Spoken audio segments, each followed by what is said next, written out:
तो बच्चों ये सारे रिवर्स हैं जो वेस्टर्न की तरफ से, वेस्ट की तरफ से फ्लो होते हैं, यानी शुरू होते हैं। वेस्ट का मतलब क्या हुआ? अब आपको शायद मालूम होगा डायरेक्शंस के 4 है, north direction, south direction, east direction and west direction. हमारा जो कर्नाटक स्टेट है वो साउथ में इंडिया के वेस्ट डायरेक्शन में है। West in the sense right hand side की तरफ से, ठीक है। तो ये जो नदियां हैं, ठीक है, जैसे कि उत्तरा पिनाकिनी, दक्षिणा पिनाकिनी, वेदावती, शिमसी, तुंगभद्रा, शरावती, वरदा एंड दूसरे एंड अदर। ये इसमें से जो शरावती रिवर है ये वेस्टर्न डायरेक्शन से फ्लो होती है, वेस्टर्न डायरेक्शन से, यानी कर्नाटक के वेस्ट बॉर्डर से स्टार्ट होती है। Waterfalls named Muthyalamadu is in Bengaluru district. ये बेंगलुरु डिविजन में बहुत से वाटरफॉल्स भी है। वाटरफॉल्स यानी आप देखे होंगे, शायद अगर आप फिल्म वगैरह, टीवी वगैरह देखे तो मूवीज में या फिर सीरियल्स में बताता है कि पहाड़ों के ऊपर से पानी गिरता है, वाइट पानी बहुत ऊंचे से, उसे वाटरफॉल कहते हैं। इस तरह का वाटरफॉल बेंगलुरु डिवीजन में है। और उस वाटरफॉल का नाम क्या है? मुथियालामाडु। ये बेंगलुरु डिस्ट्रिक्ट में है और इसमें बहुत सारे डैम्स भी हैं। ये बेंगलुरु डिवीजन में बहुत सारे डैम्स भी हैं। एक है गाजानूर और तुंगा डैम्स, और ये डैम जो है बेंगलुरु डिवीजन के शिमोगा डिस्ट्रिक्ट में आते हैं, ठीक है, शिमोगा डिस्ट्रिक्ट में आते हैं। उसके अलावा ये जो डैम्स है, Mysore Kings have constructed many dams. पहले के दौर में ये मैसूर स्टेट था, बेंगलुरु ये सब मैसूर स्टेट में आता था। जैसा कर्नाटक स्टेट है वैसा पहले के दौर में 18वीं सेंचुरी में 200 साल पहले मैसूर स्टेट था। उस मैसूर स्टेट में जो उस दौर के जो बादशाह राजा महाराजा गुजरे हैं वो लोगों ने डैम बना के रखा है, ठीक है। Vani Vilas dam is one such irrigation project. अब ये डैम से क्या होता है? ये डैम में एक्चुअली पानी क्या, डैम एक्चुअली क्या होता है? पानी को सेव किया जाता है, यानी पानी को सेव करके, सिक्योर करके रिजर्व किया जाता है, यानी पानी को बचा के रखा जाता है। ये किस लिए बचा के रखा जाता है? कि जब गर्मा का मौसम आए या फिर जब बारिश की जरूरत पड़े, और अगर सर्दी के मौसम में आए, जब खेतों में हमें खेती की जरूरत पड़ती है, तो उस खेतों में कनाल्स के जरिए पानी को बहाने के लिए इस डैम का इस्तेमाल किया जाता है। इस काम को क्या कहते हैं? इरिगेशन प्रोजेक्ट कहते हैं। तो वानी विलास डैम जो है ये इरिगेशन प्रोजेक्ट के लिए काम आता है, और ये कहां पर है? हिरियूर तालुक में है।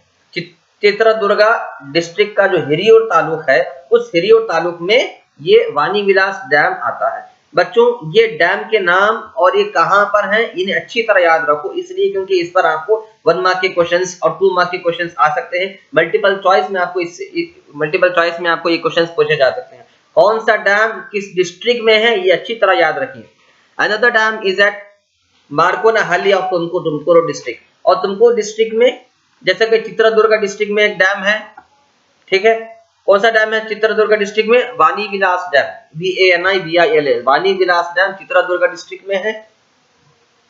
Tunga and गजानूर dam Shimoga district में है, ठीक है। और वाटरफॉल डैम ने, वाटरफॉल मुथियालामाडु वाटरफॉल, ये बेंगलुरु डिस्ट्रिक्ट में है।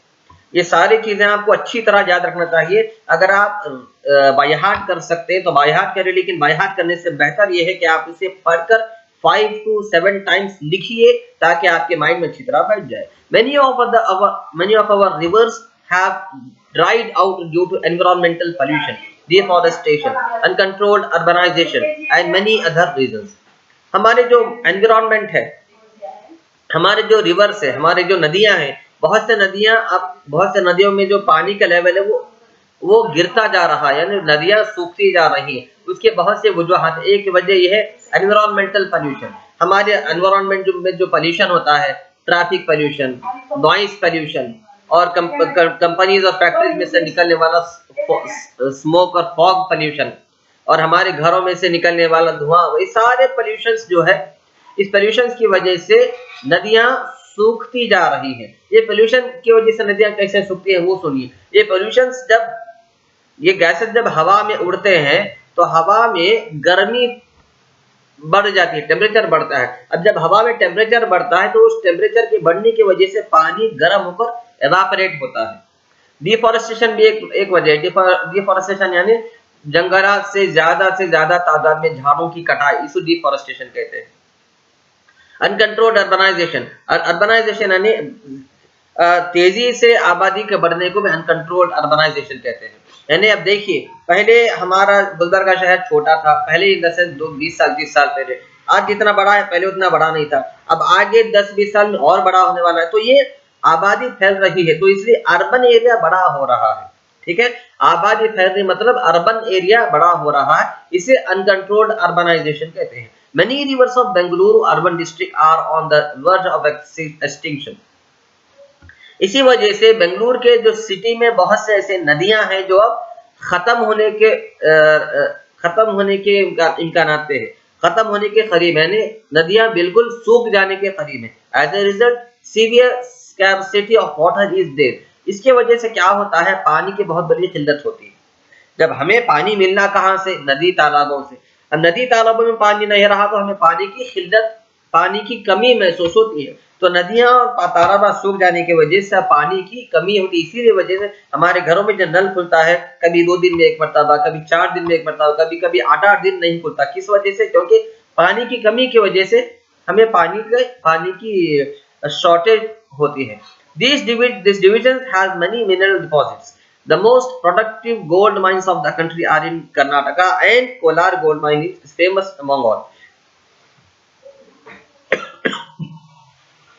ये जो बेंगलुरु डिवीजन है, इस बेंगलुरु डिवीजन की जो जमीन है, इस जमीन में बहुत सारे मेटल्स और बहुत सारे मिनरल्स छुपे हुए हैं।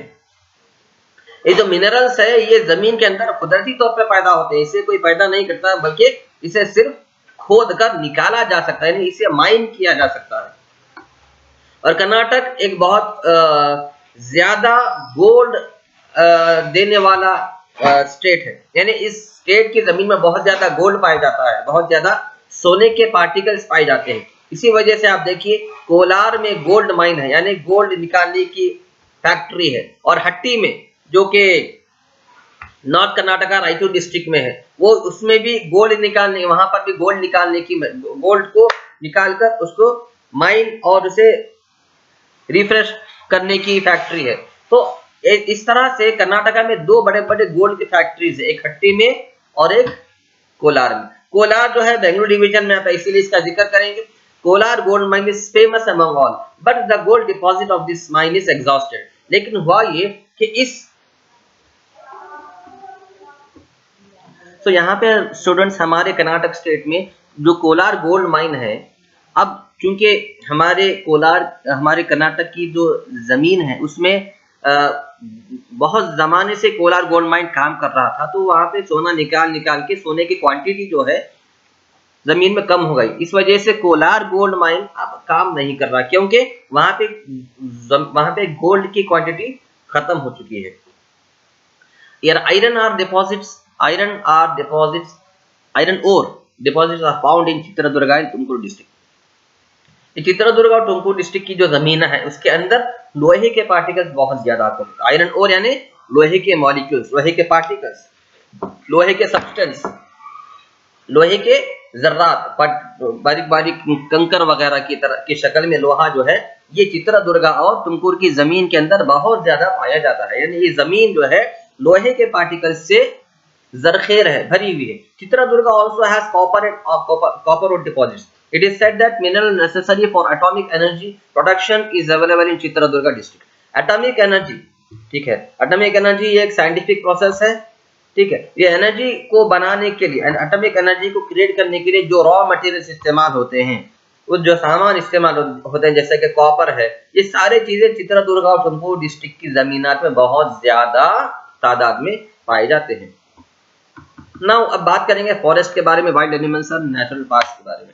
Shivamogga has the dense forest over in Bengaluru district, Bengaluru division से। ये बेंगलुरु जो डिवीजन है, ये बेंगलुरु डिवीजन के अंदर शिवमोगा जो डिस्ट्रिक्ट है, उस डिस्ट्रिक्ट में बहुत बड़ा जंगल है।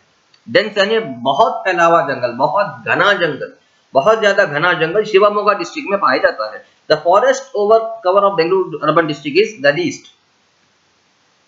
The districts of this division have forest ranging from evergreen forest to deciduous forest.